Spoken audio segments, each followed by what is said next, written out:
आप सभी का स्वागत है हमारे YouTube चैनल एक्सप्लेनर जर्क में। ये एक नया नेक्रोमेंसर टाइप मनहवा है और लॉर्ड ऑफ घोस्ट्स मनहवा की स्क्रिप्ट अभी खत्म हो गई है मुझे, तो मैं उसे 2 या 3 डेज में राइट कर लूँगा, तब उसकी वीडियो आएगी एंड मैंने वॉइस को चेंज कर दिया है। यदि इसमें कोई प्रॉब्लम है तो बताए। मैं स्टार्ट करने से पहले इस मनहवा का एक इंट्रो दे देता हूँ। 40 साल तक जी-हुक एक ऐसी दुनिया में लड़ा जो उसकी अपनी नहीं थी। उसे अपने घर से खींचकर उन लड़ाइयों में धकेल दिया गया जिन्हें उसने कभी नहीं मांगा था।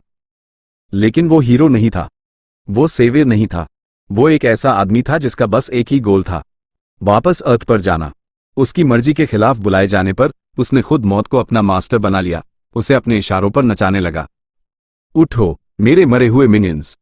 3 दशकों तक उसने युद्ध के इतिहास में अपना नाम बनाया, खुद मौत पर राज किया।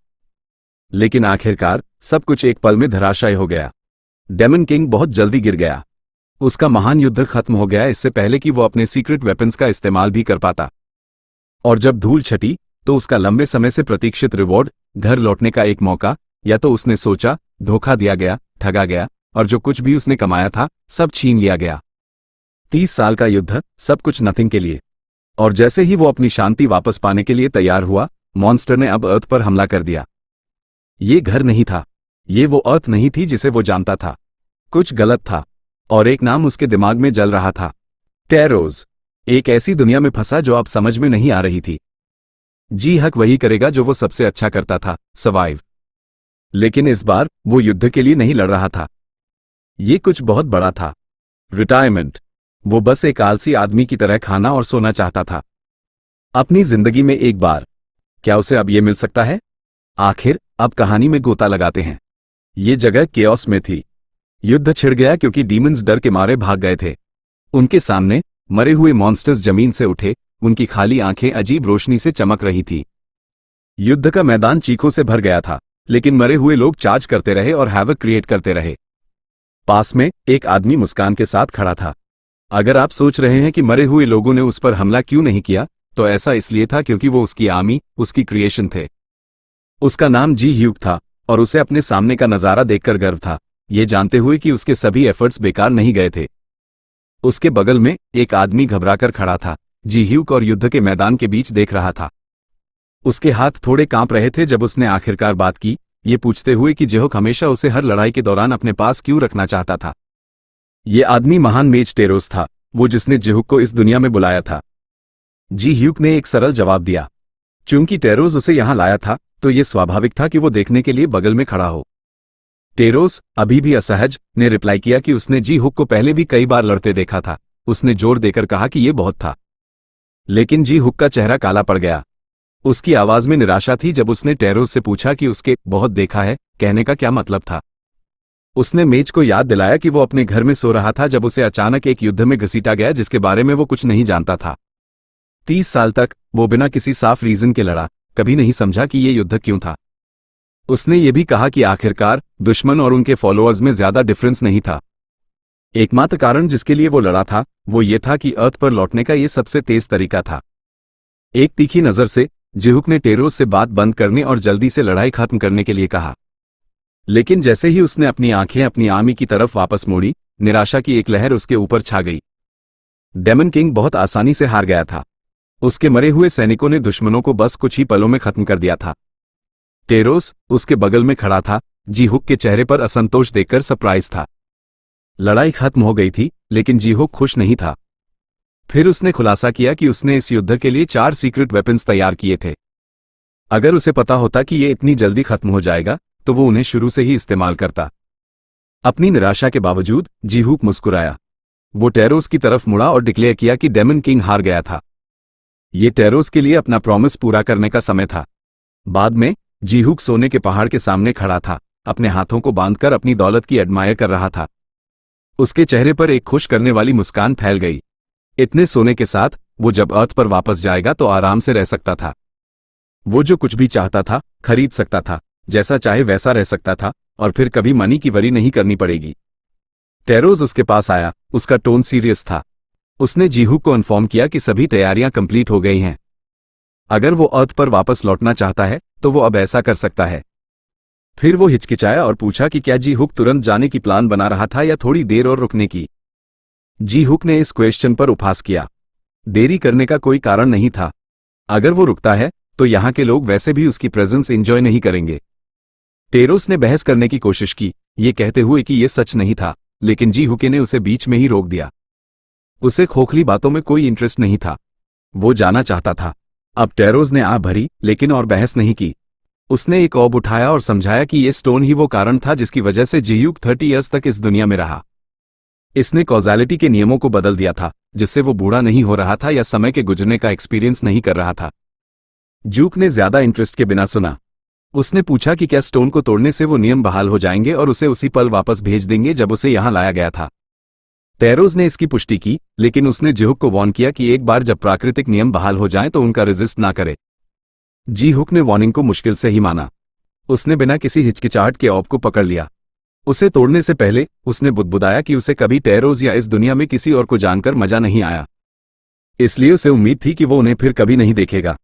फिर उसने ऑब क्रश कर दिया। जब जिहुके ने अपनी आंखें खोली तो उसके चारों तरफ सब कुछ बदल गया था। उसने अपने चारों तरफ के माहौल को तुरंत पहचान लिया। उसका घर, वो अर्थ पर वापस आ गया था। राहत और एक्साइटमेंट उसके अंदर दौड़ गई। वो आखिरकार जो चाहे वो कर सकता था। सबसे पहले उसने एक बैग चिप्स का उठाया। उन्हें खाते हुए वो ये सोच रहा था कि पहले क्या खरीदना है। मनी और टाइम अब उसके लिए प्रॉब्लम्स नहीं थे, उसके पास दोनों बहुत थे। फिर उसने अपनी मैजिक पोर्टल खोली ताकि वो उन आइटम्स को चेक कर सके जिन्हें वो अपने साथ वापस लाया था। लेकिन जैसे ही उसने अंदर देखा, उसका चेहरा शौक से मुड़ गया। पोर्टल खाली था। घबराहट शुरू हो गई क्योंकि उसने अपना सिर अंदर घुसाया, बेसब्री से अपने खजानों की तलाश कर रहा था। लेकिन उसने कितनी भी कोशिश की, उसे कुछ नहीं मिला। 30 साल तक जमा किया गया सारा सोना, सारी दौलत, यहां तक कि टेरोस से मिले रिवॉर्ड्स भी डिसअपियर हो गए थे। उसकी ज़ॉम्बी आर्मी, उसके हथियार चले गए। उसकी मुट्ठियां भींच गईं क्योंकि उसके सीने में एंग्जाइटी भर गई। यह एक मजाक होना चाहिए। उसे ऐसा लगा जैसे वो अपना दिमाग खो रहा है। उसने इस पल का वेट करते हुए 30 साल के युद्ध को सहा था, और अब सब कुछ उससे चुरा लिया गया था। उसके विचार वापस सरोन में उसके शुरुआती दिनों में चले गए। उसे कन्फ्यूजन, निराशा याद आई। उसे बिना किसी एक्सप्लेनेशन के एक विदेशी दुनिया में फेंक दिया गया था। उसे वो समय याद आया जब टेरोस ने उसे उन किताबों का स्टडी करने के लिए मजबूर किया था जो उसके लिए कोई मायने नहीं रखती थी। वो इतना गुस्सा हो गया था कि उसने एक बार लाइब्रेरी में मेज पर एक किताब फेंक दी थी। और लड़ाइयां, उसने इतनी लड़ाइयां लड़ी थी कि वो सालों का हिसाब भूल गया था। अब प्रेजेंट में वापस आकर उसकी निराशा भड़क उठी। उसने टेरोस और सेरन के लोगों को कोसते हुए डिक्लेयर किया कि उन्होंने उसे धोखा दिया था। उन्होंने उससे सब कुछ छीन लिया था। लेकिन इससे पहले कि वो अपने गुस्से में और डूब पाता, एक अजीब चीज ने उसका ध्यान खींचा। हवा में एक अजीब एनर्जी पल्स हो रही थी। जीहुक को अर्थ पर मैजिकल वेव्स महसूस हुई। उसके सामने एक दरार खुल गई जिसमें उसी तरह की एनर्जी घूम रही थी जिसे उसने सिरन में अनगिनत बार महसूस किया था। अलार्म्ड, वो उसकी तरफ भागा। जैसे ही वो सोर्स के पास पहुंचा, उसने लोगों को डर के मारे भागते हुए देखा। फिर उसकी आंखें चौड़ी हो गई। ड्रैगन्स आसमान में उड़ रहे थे। शौक उसके अंदर दौड़ गया। ऐसा नहीं होना चाहिए था। ऐसी क्रीचर्स अर्थ पर क्यों दिखाई दे रही थी? सस्पिशन उसके दिमाग में घुस गया। क्या ये टेरोस का किया धरा था? क्या मेज ने झूठ बोला था? क्या वो सच में अर्थ पर नहीं बल्कि पूरी तरह से एक और दुनिया में वापस आया था? इससे पहले कि वो और सोच पाता, उसने एक छोटे लड़के को जमीन पर गिरते देखा। एक ड्रैगन पास आ रहा था। उसके विशाल जबड़े उसे खाने के लिए तैयार थे। लड़का पीछे मुड़कर देखा। उसकी आंखें डर से भरी हुई थी, वो हिल नहीं पा रहा था। जिहुक ने खुद से बुदबुदाया। उसका दखल देने का कोई इरादा नहीं था। लेकिन जैसे ही ड्रैगन करीब आया, उसके अंदर कुछ था जिसने ऐसा होने से इनकार कर दिया। जैसे ही वो काम करने के लिए तैयार हुआ, उसके पीछे से एक आवाज ने उसे तुरंत एरिया छोड़ने के लिए चिल्लाया। वो मुड़ा और एक आदमी को इनह्यूमन स्पीड के साथ हिलते हुए देखा, जिसने एक ही वार में ड्रैगन को आधा काट दिया। फिर वो आदमी लड़के के बगल में घुटनों के बल बैठ गया, ये चेक करने के लिए कि क्या वो सेफ था, इससे पहले कि वो उसे भागने के लिए कहे। जीहुक बस देख सकता था। उसका दिमाग जो कुछ भी हो रहा था उसे समझने के लिए संघर्ष कर रहा था। फिर आर्म्ड वॉरियर्स सीन पर पहुंचे। उनके लीडर ने आदेश दिया, उन्हें मॉन्स्टर्स को दबाने का आदेश दिया। जिहुक ने उन्हें करीब से देखा। कुछ ने सॉर्ड्स चलाई, कुछ ने बाउस का इस्तेमाल किया और कुछ के पास शील्ड्स थे।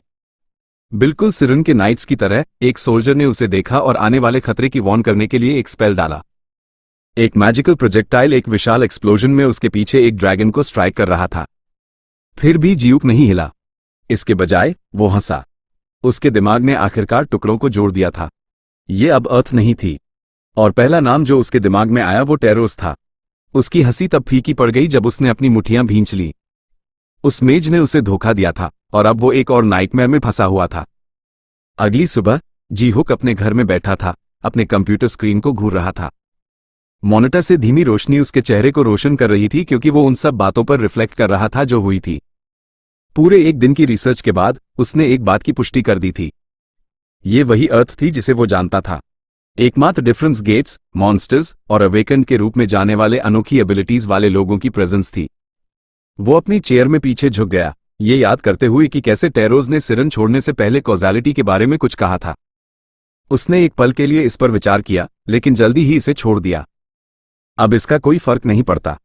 जो बात सच में उसे परेशान कर रही थी वो ये थी कि उसकी सावधानी से बनाई गई रिटायरमेंट पूरी तरह से फेल हो गई थी। उसे उम्मीद थी कि वो दौलत से घिरे एक शांतिपूर्ण जीवन जिएगा, लेकिन अब वो वापस वहीं था जहां से शुरू किया था। निराशा उसके अंदर उमड़ रही थी।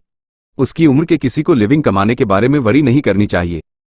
वो जानता था कि वो अवेकन्ड एसोसिएशन में शामिल होकर और मॉन्स्टर्स का शिकार करके आसानी से मनी कमा सकता है, लेकिन यह आइडिया उसे थका देता था। उसे फिजिकल एफर्ट से नफरत थी। अपने मरे हुए आर्मी को काम करने देने के उन सालों के बाद आलस उसका एक हिस्सा बन गया था। उसने एक ऑल्टरनेटिव पर विचार किया, मैजिक यूज करना। अगर चीजें डिफिकल्ट हो जाती हैं तो वो टास्क्स हैंडल करने के लिए अपने स्केलेटन सोल्जर्स पर रिलाई कर सकता था। एकमात्र इशू ये थी कि मरे हुए लोगों के प्रति लोग कैसे रिएक्ट करेंगे। इस कंसर्न के बावजूद उसने हंटर एसोसिएशन विजिट करने और अपनी किस्मत आजमाने का डिसाइड किया। जब जी हक एसोसिएशन में पहुंचा तो वहां के लोग बविल्डर्ड लग रहे थे।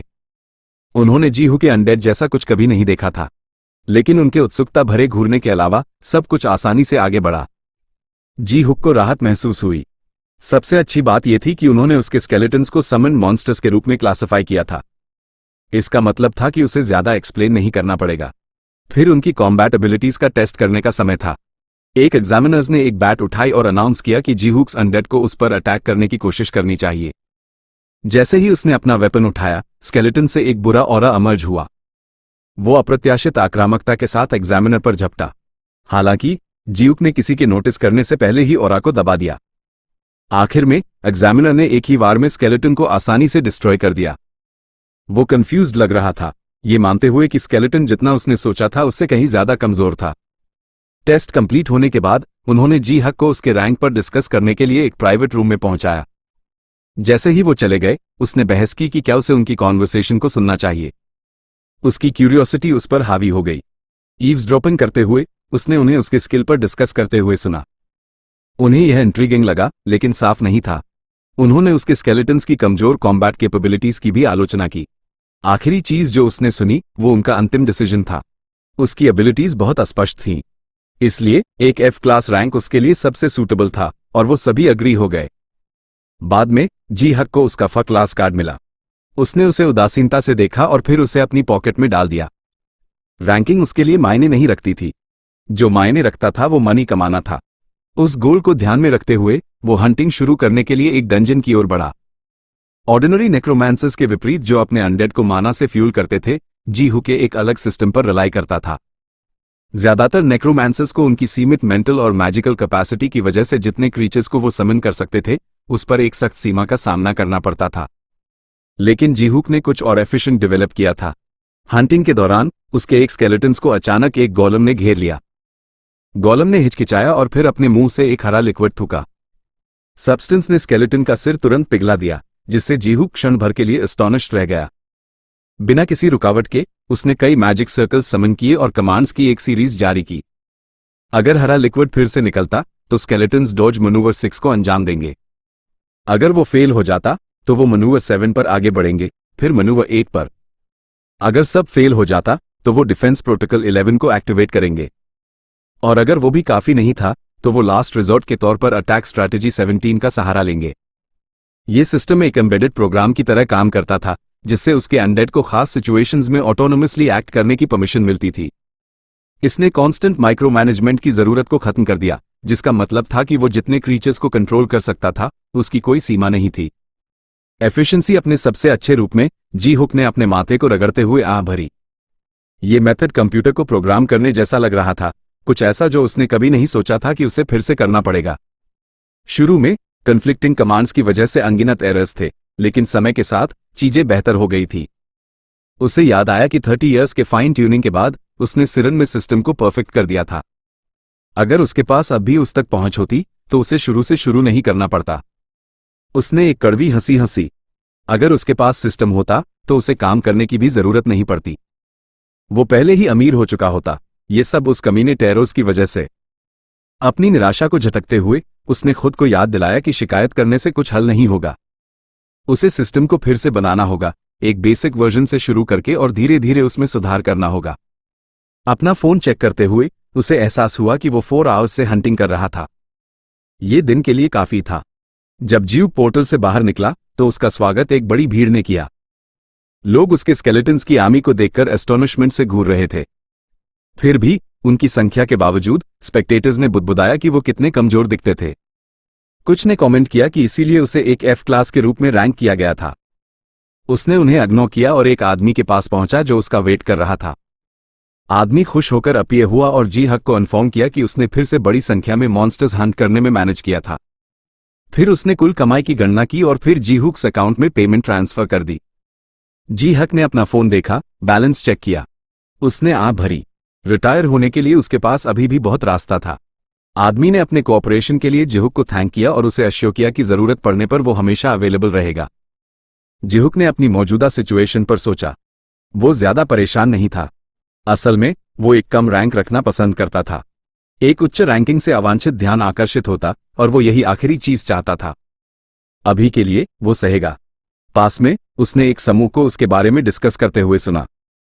वो इस बात से अमेज थे कि वो लूट ट्रांसपोर्ट करने के लिए पॉटर्स की जरूरत के बिना कितना मनी कमाता था। नॉर्मली एक पॉटर हायर करने में 30,000 वन का खर्च आता था, लेकिन जी हुके अपने स्केलेटन्स यूज करके उस खर्च को बचाता था। उनमें से एक को वंडर हुआ कि वो एक दिन में कितने कॉप्सेस कलेक्ट कर सकता है। दूसरे ने उसे अपनी टीम में इनवाइट करने का सजेस्ट किया। हालांकि उनके साथी हिचकिचा रहे थे। समनस को टीम्स में अच्छी तरह से काम करने के लिए नहीं जाना जाता था। उनके साथ कोलैबोरेट करना अविश्वसनीय रूप से डिफिकल्ट था, लेकिन उनकी कॉन्वर्सेशन अचानक रुक गई जब उन्होंने अपने पीछे एक आवाज सुनी। जी हक। वो घबराकर पीछे मुड़े। उनमें से एक ने जल्दी से अपोलोजाइज किया, ये समझाते हुए कि वो बस बातें कर रहे थे और किसी भी अनुचित कमेंट्स पर पछतावा कर रहे थे। फिर भी जी हुक बस मुस्कुराया। फिर एक आकस्मिक टोन में उसने पूछा कि क्या उन्हें अभी तक एक पॉटर फाइंड हुआ है। सरप्राइज, उन्होंने स्वीकार किया कि वो बस तलाश शुरू करने वाले थे। ये सुनकर जी हुक की मुस्कान चौड़ी हो गई। उसके पास उनके लिए एक प्रोपोजिशन था। एक मुस्कान के साथ उसने एक्सप्लेन किया कि क्या वो एक बिल्कुल नया पॉटर ट्राई आउट करना चाहेंगे। अपने भव्य ओपनिंग इवेंट के हिस्से के रूप में वो उन्हें पहली बार फ्री सर्विस ऑफर करेगा। उसके बाद वो सब डंजन में एंटर हो गए। पहले वाला हंटर मॉन्स्टर्स हंट करने के लिए एक साथ काम कर रहा था। हर कोई अपनी स्किल्स एफिशिएंटली यूज कर रहा था। कुछ ही देर में उन्होंने बड़ी संख्या में मॉन्स्टर कॉप्सेस गैदर कर लिए थे जो नए पोर्टर में भर गए थे। उसे देखकर वो ये सोचे बिना नहीं रह सके कि ये कितना अमेजिंग है और जी हुक से पूछा कि ये चीज क्या है। जी हक मुस्कुराया और एक कुत्ते के आकार में एक स्केलेटन का खुलासा किया जिसमें काफी बड़ी स्टोरेज थी। स्केलेटल डॉग अपनी पीठ पर एक स्टोरेज कंपार्टमेंट ले जा रहा था, जिससे वो एक परफेक्ट पोर्टेबल कैरियर बन गया था। उसने समझाया कि यह सिर्फ एक प्रोटोटाइप था और इसमें अभी भी कई एडजस्टमेंट्स की जरूरत थी, लेकिन अंतिम गोल अपने स्केलेटन्स को पॉटर्स में बदलना था। ह्यूमन पॉटर्स के विपरीत ये स्केलेटन्स कभी थकते नहीं थे। उन्हें खाने या आराम की जरूरत नहीं थी और वो शिकायत नहीं करते थे। उनकी सबसे अच्छी खासियत उनकी एनवायरनमेंटल फ्रेंडलीनेस थी। कोई फ्यूल नहीं, कोई पोल्यूशन नहीं, बस एफिशिएंट अथक मेहनत। जीहग ने फिर अपना बिजनेस मॉडल रिवील किया। हर स्केलेटन पॉटर को 30,001 पर किराए पर लिया जा सकता था। एक स्केलेटन 3 ह्यूमन पॉटर्स का काम कर सकता था, जिससे यह एक कॉस्ट इफेक्टिव चॉइस बन गया। हंटर्स ने ग्लांसेस एक्सचेंज किए, ऑफर पर विचार करते हुए। ये टेम्पटिंग था। 3 ह्यूमन पॉटर्स हायर करने में 3 गुना ज्यादा खर्च आएगा। आखिर में वो डील के लिए अग्री हो गए, जी हुक सर्विस के बारे में बात फैलाने का प्रॉमिस करते हुए। जी हक रिस्पॉन्स से खुश होकर उन्हें एक स्पेशल डिस्काउंट ऑफर किया। वो हंसे, मजाक करते हुए कि वो एक ऑर्डिनरी अवेकन से ज्यादा एक बिजनेसमैन था। जी हक मुस्कुराया, ये मानते हुए कि एक बिजनेस रन करना उतना डिफिकल्ट नहीं था जितना लोग इसे बनाते थे। सीन बदल गया और जी हक एक छायादार एरिया में आराम कर रहा था, अपने स्केलेटन पॉटर्स रेंट करने के लिए वेट कर रहे अवेकन वॉरियर्स की एक लंबी लाइन को देख रहा था। उसका बिजनेस उसकी उम्मीद से ज्यादा तेजी से बढ़ गया था।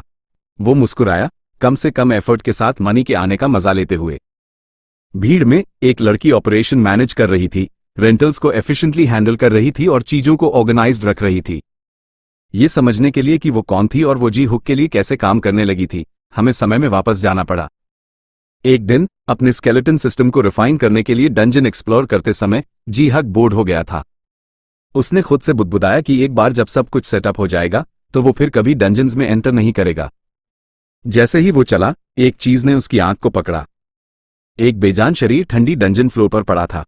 उसकी पहली इंस्टिंक्ट इसे इग्नोर करना थी। पर्सन शायद कुछ समय से मर चुका था। इसमें शामिल होने से सिर्फ एक परेशानी होगी। उसने अपने स्केलेटन्स को उस पर ध्यान दिए बिना आगे बढ़ने का ऑर्डर दिया, लेकिन अजीब तरह से उसके स्केलेटन्स हिचकिचा रहे थे। ऐसा लग रहा था जैसे वो लाश पर तरस खा रहे हों। जिहुक ने माथे पर शिकन डाली। ये एहसास हुआ कि वो उसके बिहेवियर की नकल करना शुरू कर रहे थे। अनॉयड लेकिन थोड़ा खुश भी, उसने आह भरी और हार मान ली। शरीर को पीछे छोड़ने के बजाय उसने इसे एक ज़ॉम्बी के रूप में समन करने का डिसाइड किया। उसने रीजन दिया कि वो वैसे भी एक असिस्टेंट का इस्तेमाल कर सकता था। अगर कुछ नहीं तो वो लाइन में खड़ी हो सकती थी और बिजनेस की तरफ की चीजें हैंडल कर सकती थी ताकि उसे इससे डील न करना पड़े। जैसे ही उसने उसकी मेमोरीज में गहराई से देखा, उसने उसके पास्ट की झलक देखी।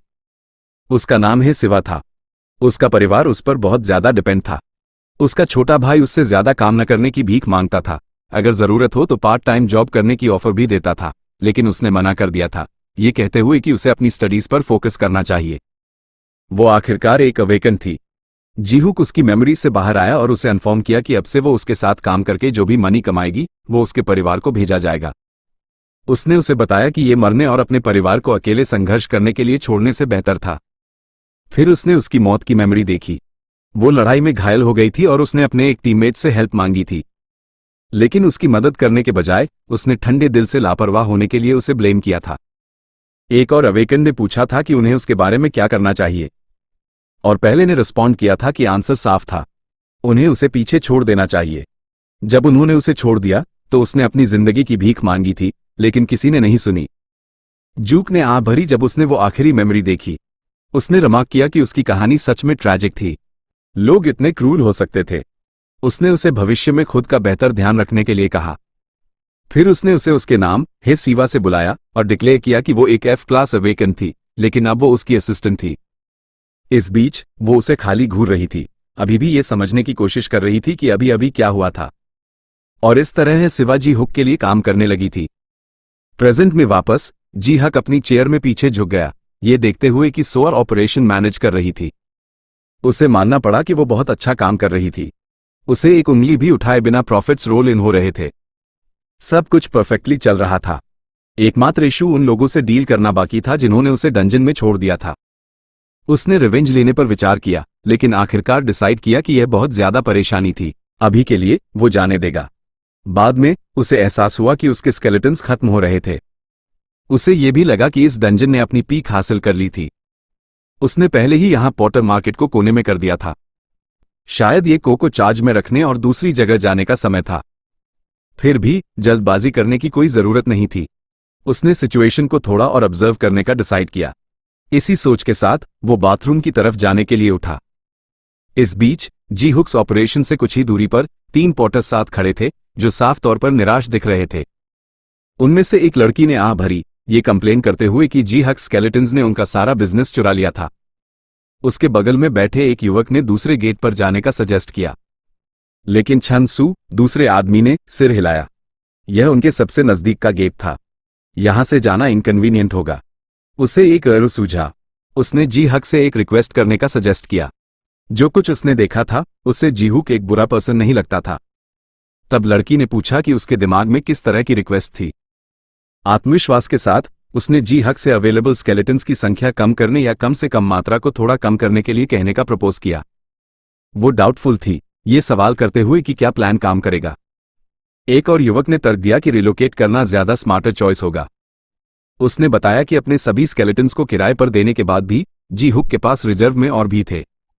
अगर चीजें इसी तरह जारी रहीं तो वो जल्द ही दूसरे गेट्स तक एक्सपैंड हो जाएगा। वो सभी वंडर कर रहे थे कि उन्हें कब तक ऐसे ही पीछे हटना पड़ेगा। उसी पल किसी ने उसे बुलाया। वो किम योंगी था। यंगी उनके पास आया, उनका मजाक उड़ाते हुए।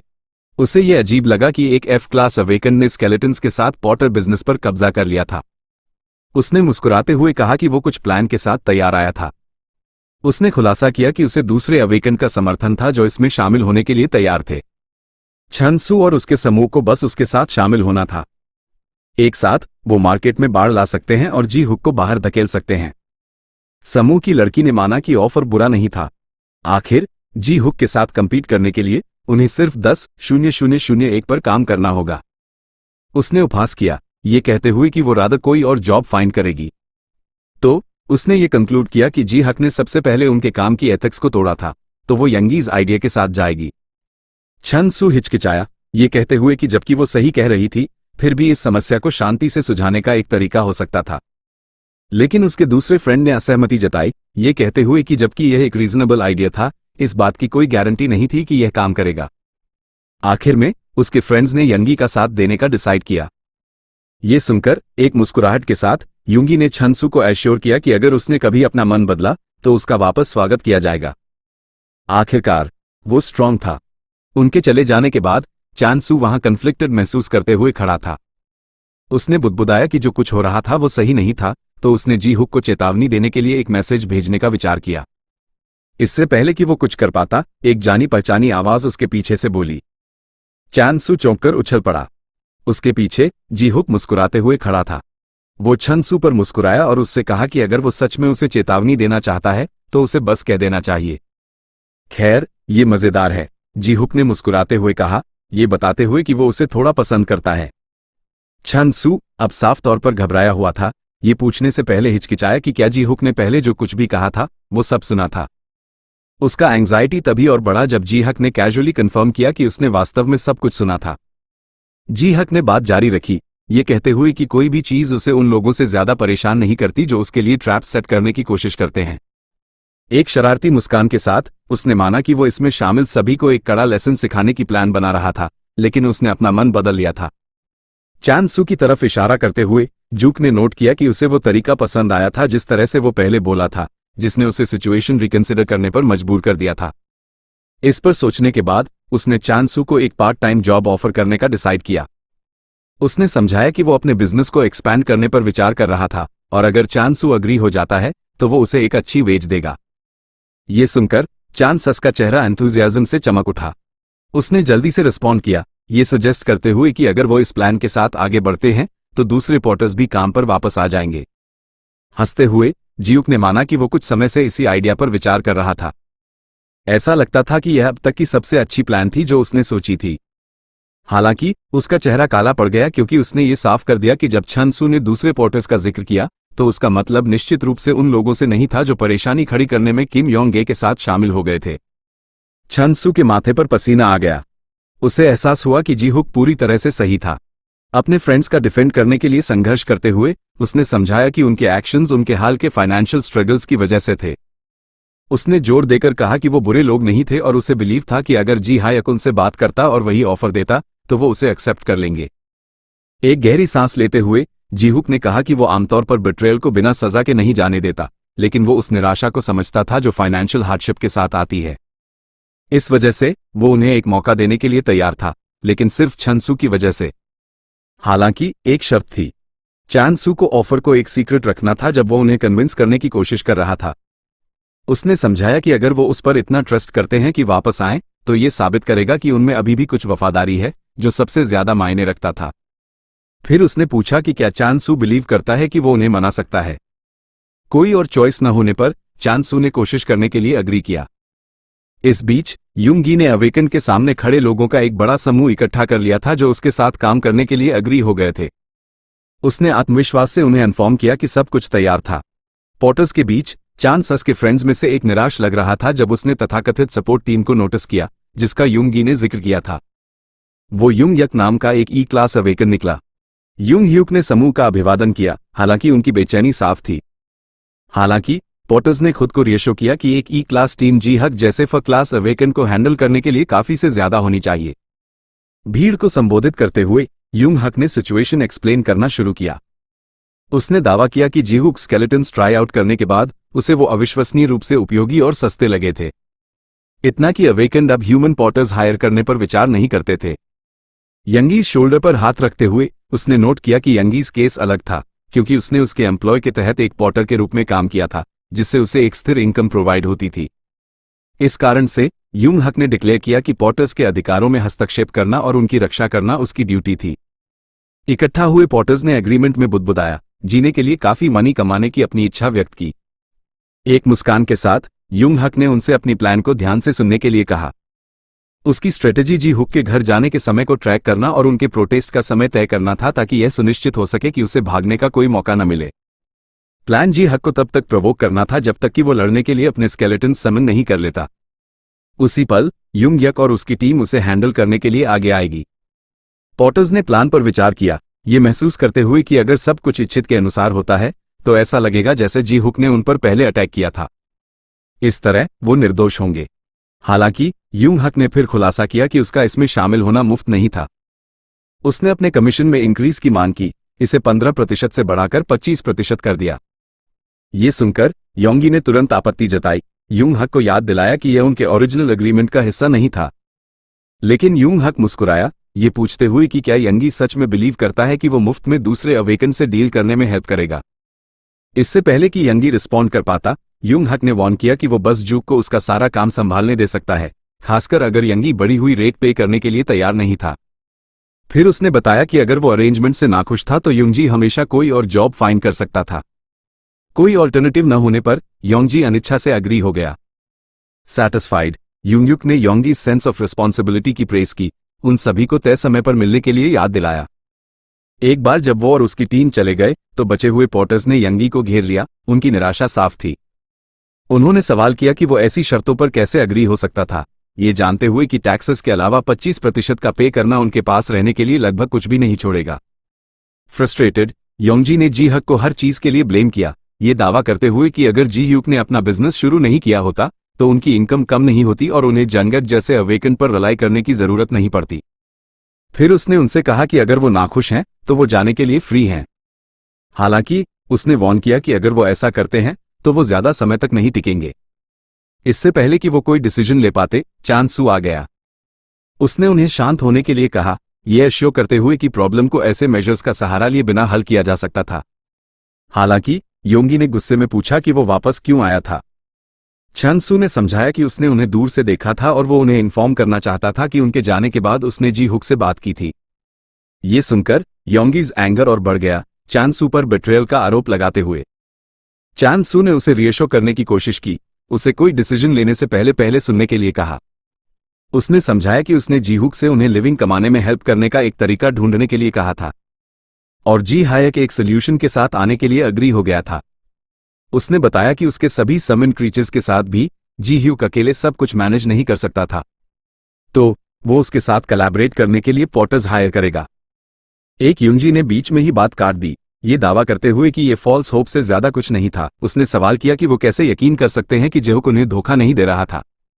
चान सू ने स्वीकार किया कि वो सभी डिटेल्स साझा नहीं कर सकता, लेकिन उसने जोर देकर कहा कि जी ह्यूक एक बुरा पर्सन नहीं था और सब कुछ बातचीत के जरिए हल किया जा सकता था। फिर उसने उनसे उस पर ट्रस्ट करने के लिए कहा।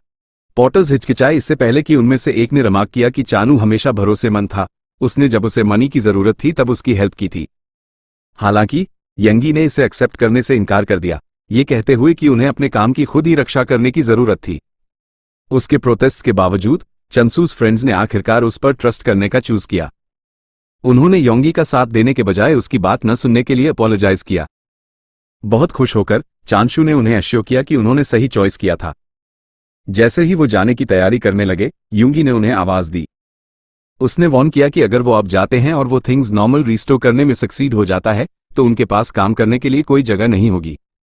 उस शाम बाद में जी हक सोअर के साथ चल रहा था, ये डिस्कस करते हुए कि एक रेस्टोरेंट से क्या ऑर्डर करना है। जब कोई अचानक उसे बुलाता है तो उसके विचार फूड के इर्द गिर्द घूमते हैं। वो मुड़ा और देखा कि वो यंगी था। बिना किसी हिचकिचाहट के जीहुक ने पूछा कि क्या वो उन पॉटर्स में से एक था जो उसके खिलाफ प्रोटेस्ट की प्लान बना रहे थे। यंगस का चेहरा तुरंत बदल गया। उसने माना कि छन सू ने जेहुक को सब कुछ बताया था। जीहुक हंसा, रिएक्शन से खुश होकर, और सवाल किया कि यंगी को क्यों लगता है कि चान सू ही वो था जिसने प्लान रिवील की थी। फिर उसने साफ किया कि चान सू ने बस एक पार्ट टाइम जॉब मांगी थी जिसे जी हक ने खुशी खुशी ऑफर किया था। ये सुनकर यंगी दंग रह गया। जी हक चीजों को खींचने में कोई इंटरेस्ट नहीं रखते हुए एक मैजिक सर्कल को समन किया। उसने स्वीकार किया कि उसने शुरू में एंटरटेनमेंट के लिए योंगी के साथ खेलने की प्लान बनाई थी, लेकिन चूंकि वो जल्द ही फूड एक्सपेक्ट कर रहा था, उसे चीजों को जल्दी खत्म करने की जरूरत थी। अपनी कलाई की एक फ्लिक के साथ उसने जादुई चेन समन की, तुरंत यंगी को बांध लिया। पास में छिपे दूसरों को महसूस करते हुए जियूक ने उन्हें खुद को रिवील करने के लिए बुलाया। जब वो हिचकिचाए तो उसने उन्हें बाहर खींचने के लिए चेन्स का इस्तेमाल किया। यूंग ह्यूक की तरफ मुड़कर ज्यूक मुस्कुराया। अब तक उसने नोट किया, जंगयूक को यह एहसास हो जाना चाहिए था कि कुछ बहुत बहुत गलत हो गया था। करीब आते हुए ज्यूक ने रिमार्क किया कि उसने उसे दूर से नहीं पहचाना था, लेकिन अब उसे याद आया जंगूक ने सिवा के लिए परेशानी खड़ी की थी। उसने स्वीकार किया कि वो कॉम्प्लिकेशन से बचने के लिए यूंग हक को अकेला छोड़ने के बारे में असहज महसूस कर रहा था, लेकिन शुक्र है वो आदमी खुद उसकी तरफ रेंगता हुआ आया। जी हुक की आंखें लाल हो गईं जब वो बुरी तरह मुस्कुराया। उसने डिसाइड किया कि यह मजेदार होने वाला था। जी हुक की आवाज में एक तीखी धार थी क्योंकि उसने डिक्लेयर किया कि शांति से काम करने वाले किसी को दबाने की कोशिश करना पूरी तरह से अस्वीकार्य था। उसकी निगाहें गुस्से से जल रही थी क्योंकि उसने जंगयूक की तुलना एक थर से की, कोई ऐसा जो अपने फायदे के लिए दूसरों को बुली करता है। जंगयूक कंफ्यूजन और डर से अभिभूत होकर ये जानने की मांग की कि जी हुक सच में कौन था। इससे पहले कि उसे कोई आंसर मिल पाता, जी हायक ने उसे ताकत से जमीन पर पटक दिया। ये साफ कर दिया कि ये वही होता है जो उन लोगों के साथ होता है जो एक ईमानदार वर्कर की रेप्यूटेशन को खराब करने की कोशिश करते हैं। एक गुस्से भरी नजर के साथ उसने बताया कि यूंग यक ने इस बार हद पार कर दी थी। बिना किसी हिचकिचाहट के जूक ने अपने स्केलेटन्स की आर्मी को समन किया। यूंग ह्यूक को इन्फॉर्म किया कि वो ये एंश्योर करेगा कि वो फिर कभी ऐसा करने की हिम्मत न करे। जैसे ही स्केलेटन्स ने उसे घेर लिया और उसे रोका, जूक ने खुद से सोचा कि उसे इस बार ओवररिएक्ट करना होगा। उसे यूंग ह्यूक को किसी और के लिए एक एग्जाम्पल बनाना था जो भविष्य में उसे चुनौती देने की कोशिश कर सकता था। मारपीट जारी रही क्योंकि स्केलेटन्स की लहर के बाद लहर ने जंगुक्स ग्रुप को अभिभूत कर दिया। इसके अंत तक जंगयूक को पीटा और अपमानित किया गया था, जो एक साफ और अविस्मरणीय वार्निंग थी। बाद में जूक सिवा की तरफ मुड़ा, शांति से उसे इन्फॉर्म किया कि उसने उसका रिवेंज लिया था।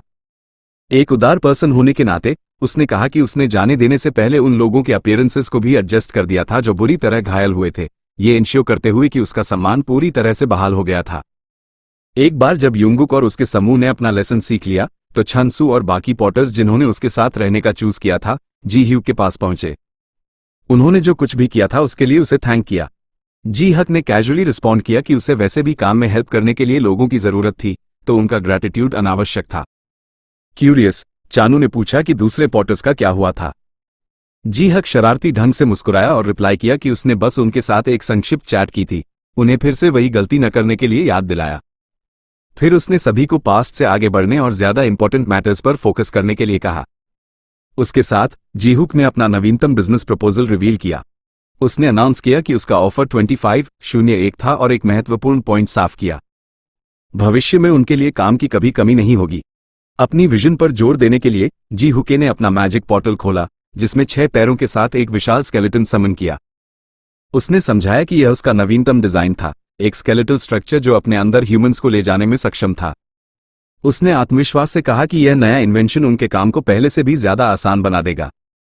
चानसू और उसके फ्रेंड्स जीहुक्स लेटेस्ट क्रिएशन को देखकर स्पीचलेस खड़े थे। वो क्या बकवास है। अगले दिन अवेकन का एक समूह एक साथ खड़ा था, एक डिस्कशन में लगे हुए थे। उनमें से एक ने कहा कि उसने एक पास के शहर में स्केलेटन्स के बारे में सुना था जो सामान ले जा रहे थे, ये बताते हुए कि वो कितने अविश्वसनीय रूप से एफिशिएंट थे। दूसरे ने कमेंट किया कि लोग इन स्केलेटन्स का लाभ उठाने के लिए खास तौर पर उस शहर की यात्रा करने लगे थे। क्यूरियस, उनमें से एक ने इन स्केलेटन्स को एक्शन में देखने की अपनी उत्सुकता व्यक्त की। हालांकि उसे डाउट था कि क्या वो कभी उनके अपने शहर तक पहुंच पाएंगे। जब वो बात कर रहे थे, किसी ने उन्हें आवाज दी। मुड़कर उन्होंने एक लड़की को स्केलेटन्स द्वारा समर्थित एक कुर्सी पर बैठे हुए देखा। उसने खुद का इंट्रोड्यूस किया और आत्मविश्वास से उन्हें इन्फॉर्म किया कि उसकी टीम, जिसमें वो और 2 स्केलेटन्स शामिल थे, 120,001 की रेट पर अपनी सर्विसेज ऑफर करती थी। अवेकन्ड उस नज़ारे को देखकर दंग रह गए। उनमें से एक ने हिचकिचाते हुए पूछा कि क्या वो उसके बिना सिर्फ स्केलेटन्स रेंट कर सकते हैं। लड़की ने खेदपूर्वक सिर हिलाया, ये समझाते हुए कि स्केलेटन्स को केवल एक टीम के रूप में उसके साथ किराए पर लिया जा सकता था। तीनों अवेकन्ड ने आपस में विचार विमर्श किया। उनमें से एक ने सवाल किया कि क्या एक पॉटर के लिए अतिरिक्त पे करना लायक था, लेकिन दूसरे ने बताया कि प्राइस अनुचित नहीं थी। कॉस्ट अभी भी अन्य ऑप्शंस की तुलना में कम थी और यह कम से कम उनकी क्यूरियोसिटी सेटिस्फाई करेगी। आखिर में उन्होंने उससे स्केलेटन्स रेंट करने का डिसाइड किया। लड़की उनके डिसीजन से खुश होकर उन्हें अश्योर किया कि उन्हें पछतावा नहीं होगा। वो डंजन में उनके साथ गई, मॉन्स्टर से लड़ते हुए उनकी मदद कर रही थी। जब वो कॉप्सेस इकट्ठा कर रही थी, उसने उन्हें वेट करने के बजाय आगे बढ़ते रहने के लिए इनकरेज किया। उसने समझाया कि स्केलेटन्स लूट ट्रांसपोर्ट कर सकते थे जैसे ही वो जाते, जिससे अनावश्यक रुकावटों की जरूरत खत्म हो जाती। एक अवेकंड एफिशिएंसी से प्रभावित होकर ने माना कि यह आइडिया ब्रिलियंट था। इसने मूल्यवान समय बचाया जो अन्यथा लूट कलेक्ट करने में बर्बाद हो जाता।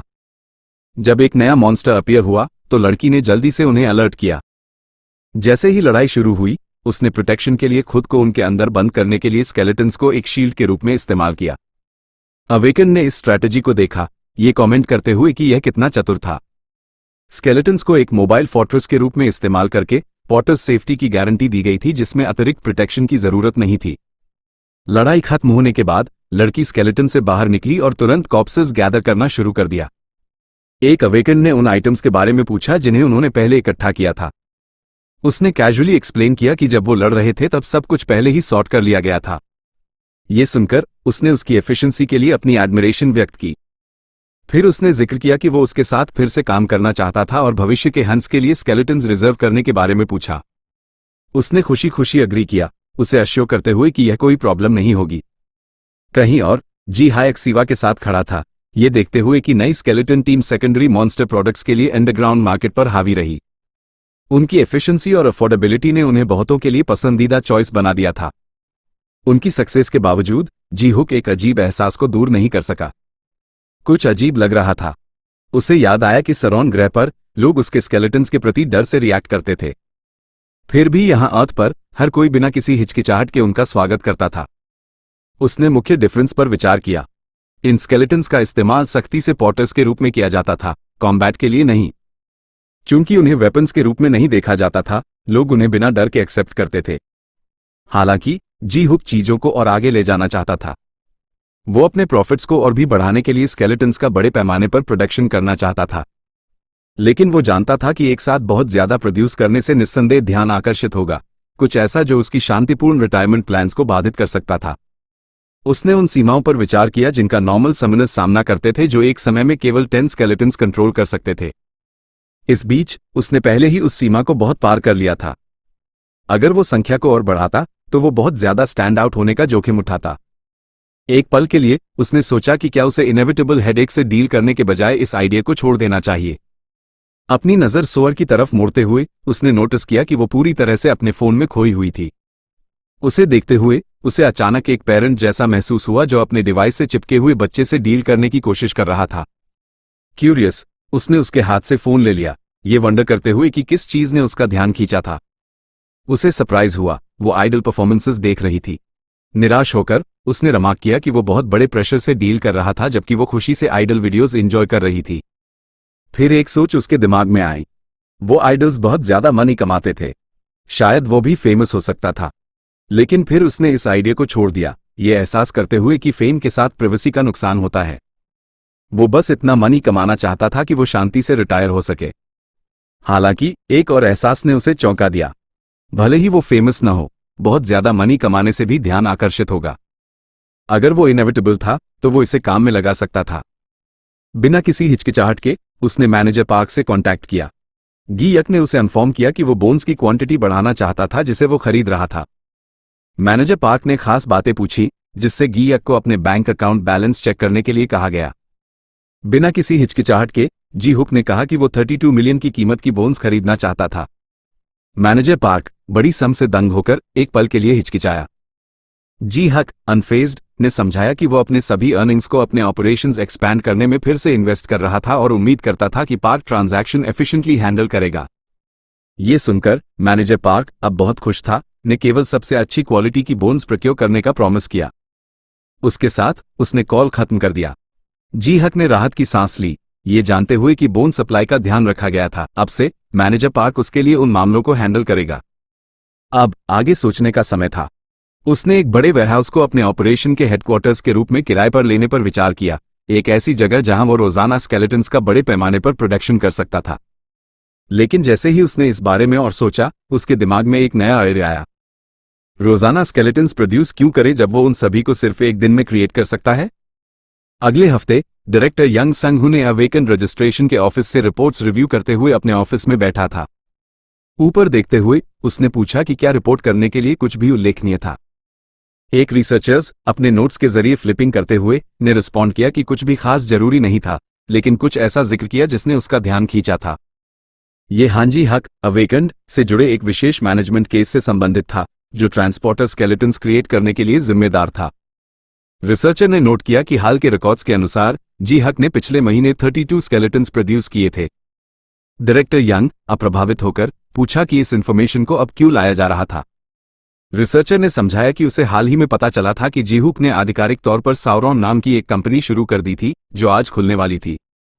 ये सुनकर डायरेक्टर यंग इंट्रिग्ड लग रहा था।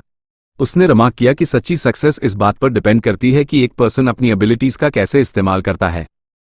किसी ने भी इमेजिन नहीं किया होगा कि कमजोर स्केलेटन्स का इस्तेमाल इतने चतुर तरीके से किया जा सकता है। फिर उसने कहा कि अगर जी हक अपनी खुद की कंपनी लॉन्च कर रहा था तो उसने एक बड़ी अमाउंट की वेल्थ एक्यूमुलेट की होगी। सिर हिलाते हुए रिसर्चर ने उसे इन्फॉर्म किया कि जी हक की मासिक कमाई अब अरबों कोरियन वन तक पहुंच सकती थी, ये देखते हुए कि उसकी समनिंग रेट एक्सपेक्टेड लिमिट से ज्यादा हो गई थी। उसने सजेस्ट किया कि शायद जी हुके को विशेष मैनेजमेंट लिस्ट से हटा दिया जाना चाहिए, क्योंकि अब उसे ओवरसाइट की जरूरत वाले कोई भी इश्यूज नहीं लग रहे थे। इससे पहले कि डायरेक्टर यंग रिस्पॉन्ड कर पाता, एक और रिसर्चर अचानक घबराकर रूम में चला आया। उसने जल्दी से पूछा कि क्या डायरेक्टर ने खबर सुनी थी। डायरेक्टर यंग ने माना कि वो जी ह्यूक्स कंपनी का जिक्र कर रहा था और रिमार्क किया कि उसे अभी अभी इसके बारे में जानकारी दी गई थी। सिर हिलाते हुए रिसर्चर ने साफ किया कि वो ट्रांसपोर्टर स्केलेटन्स के बारे में बात नहीं कर रहा था। वो उन मैसिव संख्या में समन्स का जिक्र कर रहा था जिन्हें जी हुक ने हाल ही में तैनात किया था। डायरेक्टर यंग का चेहरा बदल गया क्योंकि उसे एहसास हुआ कि इसका क्या मतलब था। अगर जी हक ने और स्केलेटन समन किए थे तो 32 के पिछले रिकॉर्ड को पार कर लिया गया था। पहले रिसर्चर ने उसके सस्पिशन की पुष्टि की, ये कहते हुए कि जी हुक ने पिछले महीने ही रिकॉर्ड तोड़ दिया था जब उसकी समनिंग काउंट 27 तक पहुंच गई थी, एक अचीवमेंट जो उस समय पहले से ही एस्टोनिशिंग था। इस वजह से उसने सजेस्ट किया कि जी हुक मॉनिटरिंग के लिए विशेष मैनेजमेंट के तहत रहना चाहिए। दूसरे रिसर्चर हालांकि ने जोरदार असहमति जताई। निराशा में अपने हाथ को डेस्क पर पटकते हुए उसने जोर देकर कहा कि वो पॉइंट मिस कर रहे थे। डायरेक्टर यंग अब पूरी तरह से जुड़ा हुआ था, पूछा कि जी हक ने कितने स्केलेटन समन किए थे कि इतनी हलचल मच गई थी। रिसर्चर अभी भी घबराया हुआ था, ने चौंकाने वाली संख्या का खुलासा किया। गिनती 30 नहीं 62 थी। जी हक ने 300 स्केलेटन समन किए थे और ये सिर्फ वही था जिसकी अब तक पुष्टि हुई थी। बिना किसी हिचकिचाहट के डायरेक्टर यंग और उसकी टीम तुरंत जी हक्स कंपनी हेडक्वार्टर्स की ओर बढ़ी। खैर, ये एक बड़ी खबर है। कार से बाहर निकलते ही डायरेक्टर यंग वहीं जम गया। उसके सामने का नजारा एक नाइटमेयर जैसा था। सैकड़ों स्केलेटन्स ने एरिया को भर दिया था, व्यवस्थित रूप से ट्रांसपोर्टर्स के रूप में काम कर रहे थे, सामान लाद रहे थे और कस्टमर्स की मदद कर रहे थे। एक रिसर्चर अपना सर्वे खत्म करने के बाद डायरेक्टर यंग के पास आया और पुष्टि की कि स्केलेटन्स की संख्या पहले ही 350 को पार कर चुकी थी। डायरेक्टर यंग अभी भी जो कुछ वो देख रहा था उसकी स्केल प्रोसेस करने की कोशिश कर रहा था। पूछा कि जी हुक कहाँ था। रिसर्चर ने वेयरहाउस की ओर इशारा किया। अंदर घुसने पर डायरेक्टर यंग का स्वागत एक और चौंकाने वाले नजारे ने किया। पंक्तियों पर पंक्तियां स्केलेटन से भरी हुई थी जो विशाल जगह को भर रही थी। इन सब के बीच जी हक शांति से खड़ा था, ऑपरेशन की ओवरसीइंग कर रहा था। विजिटर्स को देखते हुए जी ह्यूक ने अपने हाथों को एक साथ ताली बजाई, अपने वर्कर्स को ब्रेक लेने का सिग्नल दिया। एक आकस्मिक मुस्कान के साथ उसने कमेंट किया कि दोपहर के भोजन का समय था और उनके पहले सक्सेसफुल टास्क का जश्न मनाने के लिए सभी को एक शानदार भोजन कराने का सजेस्ट किया। डायरेक्टर यंग की तरफ मुड़कर जी हक ने उसे विनम्रता से ग्रीट किया, कैजुअली ये मानते हुए कि वो मैनेजमेंट ऑफिस से था। फिर उसने खुद का सिरों के सीईओ हे जी हुक के रूप में इंट्रोड्यूस किया। एक रिसर्चर उसके पास आया और पूछा कि क्या उसे उनकी पिछली बैठक याद थी। जी हक ने उसकी तरफ देखा और फिर सिर हिलाया, ये याद करते हुए कि यह वही पर्सन था जिसने उसका एवैल्यूएशन टेस्ट कंडक्ट किया था। रिसर्चर की निगाह सीवा की तरफ चली गई जो जी हुक के बगल में शांति से खड़ी थी। क्यूरियस, उसने उसकी पहचान के बारे में पूछा। जी हुक बिना किसी हिचकिचाहट के उसे अपनी चचेरी बहन के रूप में इंट्रोड्यूस किया, ये समझाते हुए कि वो कंपनी के काम में हेल्प करने के लिए आई थी। रिसर्चर ने मुख्य पॉइंट पर आने से पहले एक्नॉलेजमेंट में सिर हिलाया। उसने पूछा कि क्या मौजूद सभी स्केलेटन सच में उसके समन्स थे। जीहुक अनफेज्ड ने पुष्टि की कि वो थे। एक गहरी सांस लेते हुए रिसर्चर ने जीहुक को इन्फॉर्म किया कि उनकी टीम ने साइट पर 350 से ज्यादा स्केलेटन्स रिकॉर्ड किए थे। फिर उसने पूछा कि क्या जीहुक ने अपने एवैल्यूएशन टेस्ट के दौरान झूठ बोला था। जीहुक ने एक्यूजेशन का दृढ़ता से खंडन किया, ये समझाते हुए कि उसने कभी भी इतनी बड़ी संख्या में समन करने की उम्मीद नहीं की थी। उसी पल डायरेक्टर यंग आखिरकार बोला, जीहुक को अपनी सभी एक्टिविटीज को तुरंत रोकने का निर्देश दिया। उसने समझाया कि 100 स्केलेटन समन करना पहले से ही एक इंप्रेसिव फीट माना जाता था, लेकिन 350 को पार करने से प्राकृतिक और तार्किक सीमाएं पार हो गई थी। उसने इस बात पर जोर दिया कि एक एफ क्लास अवेकन्ड ऐसी फीट्स के लिए केपेबल नहीं होना चाहिए। जीहुक हालांकि आत्मविश्वास में रहा। उसने शांति से पूछा कि उसे क्यों रुकना चाहिए। डायरेक्टर यंग अपना संयम बनाए रखते हुए कहा कि इश्यू साफ था। इस स्केल की समनिंग एबिलिटी के बारे में सुना नहीं गया था और सेफ्टी कंसर्न्स थे। जीहक ने बीच में ही टोक दिया, ये कहते हुए कि सेफ्टी उसके लिए कोई इश्यू नहीं थी क्योंकि उसने सभी स्केलेटन्स को टेम्ड किया था।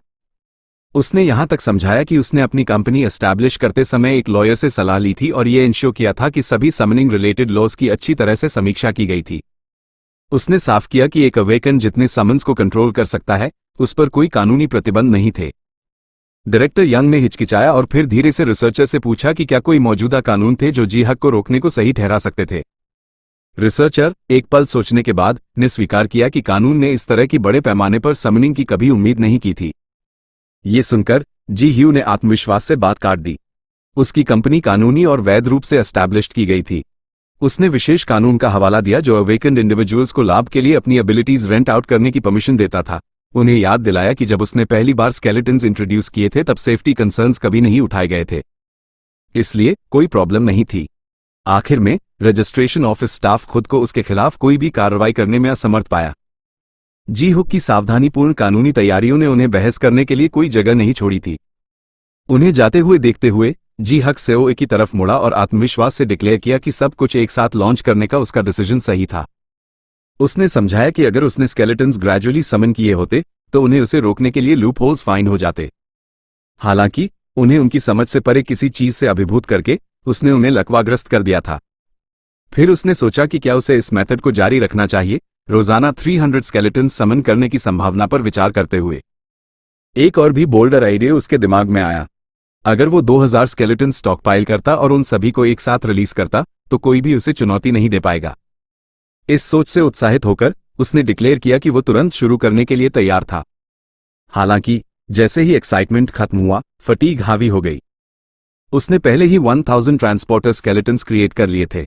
मीडिया में 500 से ज्यादा समन्स कंट्रोल कर रहे एक अवेकन के बारे में खबर फैल गई थी, लेकिन जीहुक इस पर ध्यान देने के लिए बहुत थका हुआ था। अपनी शुरुआती एंथुसियाज्म के बावजूद उसने खुद को काम जारी रखने के लिए पूरी तरह से अनमोटिवेटेड पाया। वो काम से बचने के लिए रिटायर होना चाहता था, फिर भी अब वो पहले से कहीं ज्यादा मेहनत कर रहा था। अपने विचारों में खोया हुआ था कि अचानक दरवाजे पर खटखटाहट से उसकी बात कट गई। चान सू एक घबराई हुई हालत में एंटर हुआ, उसे इन्फॉर्म करते हुए कि बाहर एक बड़ी प्रॉब्लम थी। जीहुक अभी भी सुस्त था, ने पूछा कि क्या इश्यू था। चान सू अपनी सांस लेते हुए समझाया कि दूसरे रीजन से पोर्टर्स का एक बड़ा समूह कंपनी के ठीक बाहर प्रोटेस्ट कर रहा था। प्रोटेस्ट शब्द सुनकर जी ह्यूक तुरंत उछल पड़ा, शानसू को जल्दी से चलने के लिए कहा। वो सिचुएशन एसेस करने के लिए बाहर चला गया। डेमोन्स्ट्रेशन स्केलेटल ट्रांसपोर्टर्स द्वारा शुरू की गई थी, जिसने ह्यूमन पोर्टर्स को ऑब्सोलीट कर दिया था। अवेकन्ड इंडिविजुअल्स अब स्केलेटन्स पसंद करते थे। वो सस्ते, मजबूत और ज्यादा एफिशिएंट थे। ह्यूमन पोर्टर्स कंपीट करने में असमर्थ थे, काम ढूंढने के लिए दूर के गेट्स तक ट्रैवल करने के लिए मजबूर थे। वो अब बाहर खड़े थे, सिरन पर अपनी जॉब्स चुराने का आरोप लगा रहे थे और सीईओ हांजी हक से रिस्पॉन्सिबिलिटी लेने की मांग कर रहे थे। उनके सामने अपील होते हुए जीहुक ने शांति से भीड़ को संबोधित किया। उसने उन्हें अश्योर किया कि वो उनकी कंसर्न्स को समझता है। फिर एक विनम्र मुस्कान के साथ उसने उन्हें एक शांत बातचीत के लिए अंदर इनवाइट किया। मीटिंग रूम के अंदर जीहुके ने शांति से प्रोटेस्टिंग पोर्टर्स की कंसर्न्स एक्नॉलेज की। उसने उन्हें अश्योर किया कि वो समझता है कि प्रोटेस्ट जेओ ब्रेटेड था और उन्हें अपने इश्यूज पेश करने के लिए इनवाइट किया। प्रोटेस्ट के लीडर समूह की ओर से बोलते हुए ने समझाया कि स्केलेटल ट्रांसपोर्टर्स की भारी प्रेजेंस की वजह से पोर्टर्स मार्केट में संघर्ष कर रहे थे। उन्होंने ये भी कहा कि बहुत से लोगों को दूर दराज की जगहों पर काम करने के लिए मजबूर होना पड़ा क्योंकि स्थानीय मांग बहुत कम हो गई थी, और अगर उन्हें काम मिल भी जाता था तो उनकी कीमत स्केलेटन्स की कॉस्ट एफिशिएंसी के मुकाबले कम हो गई थी। हालात को समझने के लिए कुछ समय लेते हुए जिहुक ने जल्दी से अपने दिमाग में हिसाब लगाया। एक स्केलेटन 6 ह्यूमन पोर्टर्स की जगह ले सकता था। मार्केट में फिलहाल 250 स्केलेटन्स काम कर रहे थे, जिसका मतलब था कि लगभग 1500 ह्यूमन जॉब्स पहले ही खत्म हो चुकी थी। अगर वो 1000 एक्स्ट्रा स्केलेटन्स को काम पर लगा देता, जिसकी उसने प्लान बनाई थी, तो 3000 से ज्यादा जॉब्स चली जाएंगी। अपने इस एक्सपेंशन के संभावित नतीजों को महसूस करते हुए उसने एक फैसला लिया। वो मार्केट में स्केलेटल ट्रांसपोर्टर्स की संख्या नहीं बढ़ाएगा। वो अपने बिजनेस को ऐसा नहीं बनाना चाहता था जो ह्यूमन लेबर को पूरी तरह से खत्म कर दे। इसके बजाय उसने स्केलेटल टीम्स की प्राइसिंग को मार्केट रेट्स के साथ और करीब लाने का प्रपोज किया, जिससे ह्यूमन पोर्टर्स और स्केलेटल ट्रांसपोर्टर्स के बीच प्राइस गैप कम हो जाए। इकट्ठा हुए पोर्टर्स को देखते हुए उसने पूछा कि क्या ये सोल्यूशन एक्सेप्टेबल था। थोड़ी देर डिस्कस करने के बाद प्रोटेस्टर्स अग्री हो गए कि यह अरेंजमेंट फेयर था। फिर जीहुक ने आपसी समझ को एंश्योर करने के लिए एग्रीमेंट को डॉक्यूमेंट और फॉर्मलाइज करने का रिक्वेस्ट किया। चानू की तरफ मुड़कर उसने उससे कागज और पेन लाने के लिए कहा। चान सू खुशी से मान गया, इस बात से खुश था कि मामला आसानी से और शांति से हल हो गया था। वो जीहुक को एडमिरेशन के साथ देख रहा था, उसे एक असाधारण लीडर के रूप में देख रहा था जो किसी को भी नुकसान पहुंचाए बिना संकटों को हैंडल कर सकता था। स्केलेटल ट्रांसपोर्टर प्रोजेक्ट के स्केल को कम करने के बाद जीहुक ने मनी कमाने के नए तरीकों के बारे में सोचना शुरू कर दिया। उसे एक ऐसे प्रोडक्ट की जरूरत थी जिसे आसानी से प्रोड्यूस किया जा सके, जो स्केलेटन्स की तरह कॉम्बैट से जुड़ा ना हो, और सबसे जरूरी बात, कुछ ऐसा जो मौजूदा जॉब्स को खतरे में न डाले। जब वो अपनी अगली चाल के बारे में सोच रहा था तो चानू के पहले के शब्द उसके दिमाग में घूम रहे थे। पॉटर ने उसे एक कंसिडरेट और रिस्पेक्टफुल लीडर बताया था। जबकि जीहक खुद को नोबल नहीं कहेगा, वो इस बात से इनकार नहीं कर सकता था कि वो इननेसेसरी कॉन्फ्लिक्ट से बचना पसंद करता था। अपनी अंतहीन बुरी किस्मत से निराश होकर उसने एक संभावित नए प्रोडक्ट के लिए आइडियाज और स्पेसिफिकेशंस जॉट करना शुरू कर दिया। तभी उसका ध्यान कुछ पर गया। जिस पेन से वो लिख रहा था उस पर एक छोटा सा लेबल लगा था जिस पर मेड इन चाइना लिखा था। क्यूरियस, उसने अपनी नोटबुक की जांच की और पिछले कवर पर भी वही वाक्यांश छपा हुआ पाया। यहां तक कि उसके कॉफी मग पर भी वही मार्क था। अचानक उसके दिमाग में एक आया जैसे बिजली का एक झटका लगा हो। क्यों ना ऐसी आइटम्स प्रोड्यूस की जाएं जो करंटली अब्रॉड से इंपोर्ट की जाती हैं? अगर वो ऐसे प्रोडक्ट्स पर ध्यान केंद्रित करता जो मुख्य रूप से दूसरे देशों में मैन्युफैक्चर किए जाते हैं, तो उसे स्थानीय कंपटीशन की वरी नहीं करनी पड़ेगी। इसके बजाय वो विदेशी इंपोर्ट्स के खिलाफ कंपीट करेगा, एक लड़ाई जिसे वो मानता था कि वो जीत सकता है। कुछ दिनों बाद सरॉन कंपनी के पास एक जूते के फैक्ट्री में डायरेक्टर किम डाकबे अपने ऑफिस में सोच में डूबा हुआ बैठा था। फैक्ट्री पीढ़ियों से चली आ रही थी, लेकिन समय मुश्किल हो रहा था। चाइना की कम कीमतों के साथ कंपीट करना बहुत मुश्किल हो गया था और लेबर कॉस्ट्स मैनेज करना एक चल रहा संघर्ष था। जब वो फैक्ट्री के भविष्य पर बहस कर रहा था तो उसकी सेक्रेटरी अचानक अंदर आई, ये पूछते हुए कि क्या उसने इंडस्ट्रियल कॉम्प्लेक्स में स्केलेटन ट्रांसपोर्टर्स और कंपनी के बारे में सुना था। डायरेक्टर किम ने सिर हिलाया, ये कहते हुए कि उसने उनके बारे में सुना था। उसने माना कि वो कुछ हद तक अवेकन्ड इंडिविजुअल्स से एनवियस था जो आसान मुनाफे के लिए अपनी एबिलिटीज का इस्तेमाल कर सकते थे। उसने चाहा कि वो भी इतना भाग्यशाली होता कि उसे एक ऐसी पावर मिलती जो उसकी जिंदगी को भी बदल सके। उसी पल एक आवाज ने उसे इंटरप्ट किया, उसके बयान से असहमत होते हुए। दरवाजे की तरफ मुड़कर उसने एक युवक को अंदर आते देखा। वो जी हुक था। एक विनम्र मुस्कान के साथ जी हुक ने अपना इंट्रोड्यूस किया और डायरेक्टर किम से मिलकर अपनी खुशी व्यक्त की। समय बर्बाद किए बिना जी हक ने कहा कि उसे हाल ही में फैक्ट्री में इंटरेस्ट हुआ था और वो इसके ऑपरेशंस के बारे में और जानना चाहता था। वो इसे एक्वायर करने पर विचार कर रहा था। डायरेक्टर किम जी हक की डायरेक्टनेस से हैरान था। हालांकि उसने जल्दी से इसे एक सुनहरा मौका माना। बिना किसी हिचकिचाहट के वो जी हक को फैक्ट्री का एक टूर देने और हर चीज को डिटेल में एक्सप्लेन करने के लिए अग्री हो गया। जैसे ही वो फैक्ट्री से होकर गुजरे, डायरेक्टर किम ने अलग अलग प्रोडक्शन प्रोसेसेस का इंट्रोड्यूस कराया, ये समझाते हुए कि उसका अंतिम गोल इसके वर्कर्स के फायदे के लिए फैक्ट्री को चालू रखना था। उसने जी हुक को पीछे की मशीन्स दिखाकर शुरुआत की, ये समझाते हुए कि उनका इस्तेमाल जूतों के अलग अलग हिस्सों को काटने के लिए किया जाता था। इसके बाद वो उसे एक एरिया में ले गया जहां वर्कर्स कटे हुए टुकड़ों को एक साथ स्टिच करते थे। जी हुके ने प्रक्रिया को ध्यान से देखा और फिर कमेंट किया कि मशीन्स कुछ पुरानी लग रही थी। डायरेक्टर किम थोड़ा शर्मिंदा होकर ने माना कि जबकि मशीन्स सबसे आधुनिक नहीं थी, वर्कर्स बहुत कुशल थे और किसी भी तकनीकी कमियों की भरपाई कर सकते थे। उसने ये भी कहा कि ज्यादातर नई मशीन्स पर रलाई करने से अक्सर अप्रत्याशित प्रॉब्लम्स आती थी। जिहुक ने सिर हिलाया, उसके पॉइंट को मानते हुए। जैसे ही वो आगे बढ़े, डायरेक्टर किम ने समझाया कि जब जूते पूरी तरह से असेंबल हो जाते थे तो वो बिक्री के लिए पैकेज किए जाने से पहले एक अंतिम स्टिचिंग प्रोसेस से गुजरते थे। जबकि प्रक्रिया सरल लग रही थी, उसने इस बात पर जोर दिया कि बारीक डिटेल्स के लिए बहुत स्किल और एक्सपीरियंस की जरूरत होती थी। सीवा की तरफ मुड़कर जी हुक ने कैजुअली रिमार्क किया कि यह कॉम्बैट स्केलेटन्स डिजाइन और प्रोग्राम करने से कहीं ज्यादा आसान लग रहा था। क्यूरियस, उसने डायरेक्टर किम से पूछा कि क्या ज्यादातर काम मैन्युअल था या क्या उनमें से कोई भी ऑटोमेटेड था। डायरेक्टर किम ने रिप्लाई किया कि कटिंग प्रोसेस ऑटोमेटेड हो सकता था, लेकिन बाकी सब कुछ अभी भी पूरी तरह से हाथ से किया जाता था। उसने माना कि उसकी मुख्य चिंताओं में से एक फैक्टर्स वर्कफोर्स थी। अगर जी हक फैक्ट्री को पूरी क्षमता से चलाना चाहता था तो उसे और वर्कर्स हायर करने होंगे। जी हुके ने इस पर विचार किया और फिर पूछा कि सेल्स को कैसे मैनेज किया जाता था। डायरेक्टर किम ने समझाया कि फैक्ट्री मुख्य रूप से क्लाइंट ऑर्डर्स पर काम करती थी। वो बेसिक शू डिजाइन्स प्रोड्यूस करते थे, लेकिन उन्हें क्लाइंट स्पेसिफिकेशंस के आधार पर कस्टमाइज करते थे।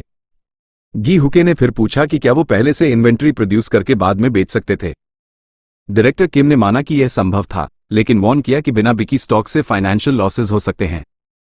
उनके जैसी छोटी जूते की फैक्ट्रीज के लिए मांग अप्रत्याशित थी और बड़े पैमाने पर प्रोडक्शन में जोखिम था। ये सुनकर जी हक हंसा, ये कहते हुए कि वो डायरेक्टर किम की ऑनेस्टी अप्रिशिएट करता है। डायरेक्टर किम भी हंसा, ये कहते हुए कि उसके पास छिपाने के लिए कोई कारण नहीं था। फिर जी हुक ने एक और क्वेश्चन पूछा, क्या फैक्ट्री अफोर्डेबल लेबर का इस्तेमाल करके एक्सपोर्ट के लिए बड़ी मात्रा में कम लागत वाले जूते प्रोड्यूस कर सकती थी? डायरेक्टर किम ने रिस्पॉन्ड करने से पहले हिचकिचाया। उसने समझाया कि बड़े ब्रांड्स प्रोडक्शन को सस्ते लेबर वाले देशों में आउटसोर्स करते थे। इसका एक कारण था, प्रक्रिया को पूरी तरह से ऑटोमेट करना अभी तक संभव नहीं था। जी हुक ने साफ किया कि वो पूरी तरह से ऑटोमेशन के बारे में नहीं पूछ रहा था, वो बस ये जानना चाहता था कि क्या आइडिया संभव था। डायरेक्टर किम, एक पल सोचने के बाद, ने माना कि ऐसा संभव था। सस्ते प्रोडक्ट्स को हमेशा मार्केट मिल जाता था, भले ही वो कहीं भी हों। सैटिस्फाइड, जी हुके ने अपना डिसीजन लिया। वो फैक्ट्री इमीडिएटली खरीदेगा। बिना किसी देरी के उसने जरूरी कागजात तैयार किए और पूछा कि क्या फैक्ट्री अब आधिकारिक तौर पर उसकी थी। डायरेक्टर किम ने दस्तावेजों की समीक्षा की। जब उसने देखा कि जी हुक ने खुद को फैक्टर्स डायरेक्टर के रूप में शामिल करते हुए सभी मौजूदा एम्प्लॉयज को बनाए रखने का चूज किया था, तो वो बहुत प्रभावित हुआ। थोड़ा रोते हुए उसने जी हुक को बहुत धन्यवाद दिया, ऑर्डर्स सिक्योर करने और नए क्लाइंट्स फाइंड करने के लिए अपनी पूरी कोशिश करने का प्रॉमिस किया। उसने जी हुक को एश्योर किया कि वो एक दिन उसकी दयालुता का बदला चुकाएगा। जी हुक, हालांकि, ने बस ग्रैटिट्यूड को खारिज कर दिया।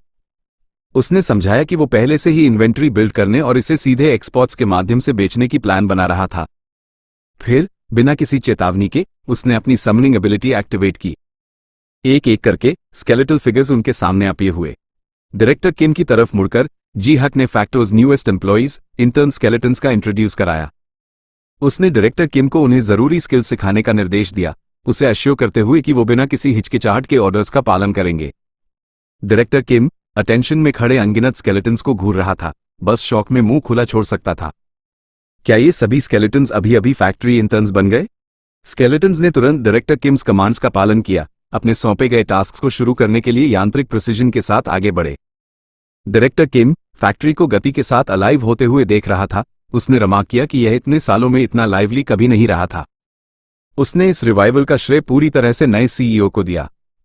जीहू ने सिर हिलाकर विनम्रता से रिस्पॉन्ड किया।